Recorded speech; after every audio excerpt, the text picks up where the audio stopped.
Hey there, welcome to another season of Backyard Farmer.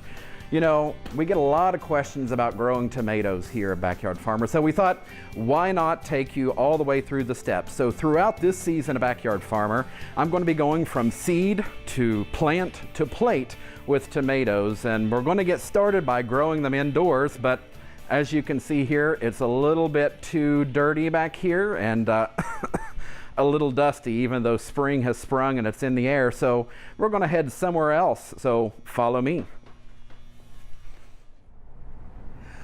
Well, now that we've got to a more acceptable place to start seeds, we're going to talk about what we need to look for on our seed packet. So you're going to take a look at your seed packet. It'll tell you what type of tomato you're looking for. So you would like a nice slicer.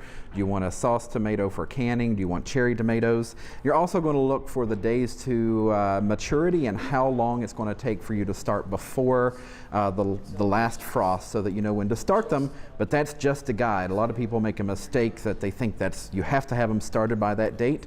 But the tomato season, you can get them started way longer than that.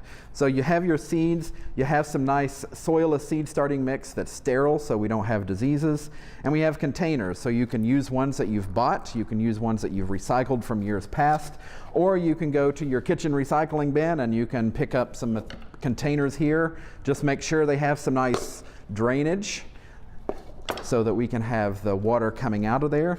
Then the next step, we're going to put our nice soilless mix in there. We're going to get it nice and full. There we go. And then we've opened up our seeds here. We're going to drop a few right there on that seed starting mix and work them in. So you notice they're all in one container. What we're going to do is, after they get their first set of true leaves, we're going to put some potting mix in individual containers and move them over so that then we can get them ready for their time in the limelight.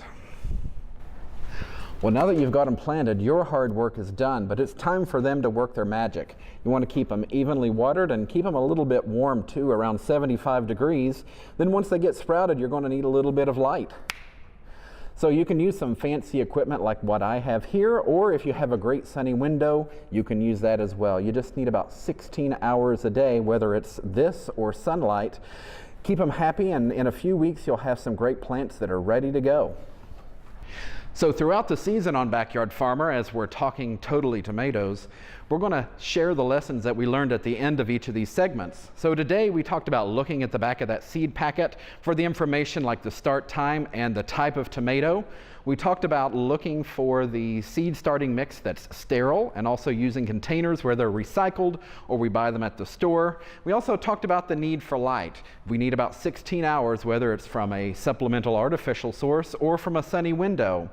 So the next time when I'm on Backyard Farmer in a few weeks, we're going to talk about picking out tomato plants at the garden center, just in case this didn't work out or you didn't get them started in time.